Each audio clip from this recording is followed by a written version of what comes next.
Right next to the Shenandoah National Park, there is Luray Caverns in Virginia. This is the largest cavern system, at least in the east coast of US, and is an absolutely fascinating place to visit. Come join me on this journey as we explore Luray Caverns. Now, the day we visited is beautiful. There is a huge long walkway which sort of goes right next to some pond with some ducks. So, a very pleasant walkway takes you into the cavern. This area of Virginia is full of caverns. This is the largest and the most popular one. As you can see, the day we visited is really packed, and very smart businessmen have set it up where the cavern entrance is right from the gift store. But there are a whole bunch of other caverns in this area. Well, I'm going to talk about those also a little later. So as you sort of enter, you sort of go down a path, and then suddenly the whole cavern thing starts. And there is a bunch of different rooms where you kind of go to. So one of the very first places, and probably the most fascinating place you start off, is this place called Dream Lake. This is what is called a mirrored pool. So there's a little body of water. So what you see down below, that's actually just a reflection of those formations which are coming from those top. Those are called stalactites, I think. So there's the stalactites and stalagmites. I get confused which one is what. One comes to the top of the rock, one goes from the bottom up.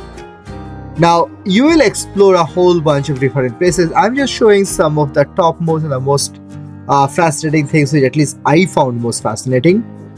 Like in this section, after the Dream Lake, we entered this section where you can see it sort of goes down, and it goes down up to like 16 stories below the surface of the earth.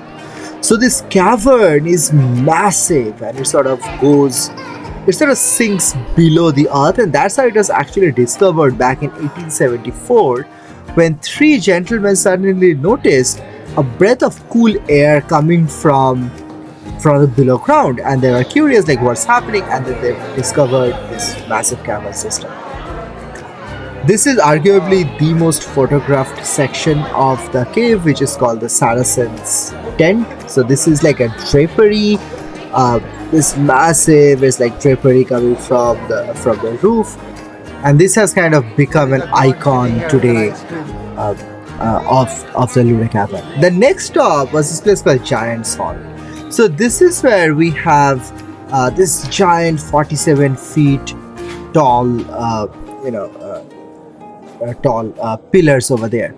Now, even outside of those, there's a whole bunch of other, this thing called speleothems, so which essentially means different formations which happens inside a cave system, which ranges from mud flows to, as I mentioned, like those mirrored lakes to stalactites, stalagmites. And you see almost all of those in different shapes and forms sort of as you walk through. Like this is a very, a nice corridor you're kind of walking through, and there's this huge formations all around you, which then opens up, and then you were going to see a world record holder, a Guinness Book of World Record holder there in a sec. After we stop at this section called the cathedral, and that's because it has this huge cathedral ceiling which sort of goes up. So it's like a huge expanse of the cave what happens right over here. Now, these caverns, these rocks are created out of limestone. Limestone is something which dissolves in water. This area gets a lot of rain from all the mountains from the Shenandoah Valley, and over millions of years it's all that water which gradually dissolves the rock and creates this ginormous cavern system which is found everywhere around this area.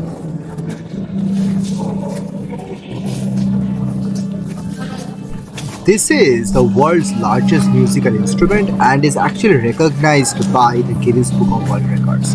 So this thing is called a Stalacpipe Organ, which was built in 1950s. So here, essentially, you go and, if I understood it correctly, you go and make a sound, and then that sound sort of reverberates across this whole chamber, across a whole bunch of different different stalactites, and that's where you see tiny over there. That's where you have like mics, and those are the mics which sort of pick up that noise, and that's what creates this musical instrument. Fascinating stuff. The next service is wishing well. The water, obviously because of how they have lighted it and all, but it looks very turquoise, and in the contrast of this orangish colored, the walls around it, it is absolutely a fascinating location. They apparently drain the money from there, and it easily goes up more than $100,000 a year, which is then donated to local hospitals. Then we stopped at the small things like these fried eggs, and then we came back to the gift shop. And all in all, you will spend like 2.5, 3 hours. It is absolutely fascinating. Try to go on a little bit of less touristy day, like the day we visited was very, very crowded. Now, on the campus, there are a few other museums like a toy museum and a railway carriage museum. And you need to subscribe to know when that video comes out and all the other travel related videos come out. See you soon.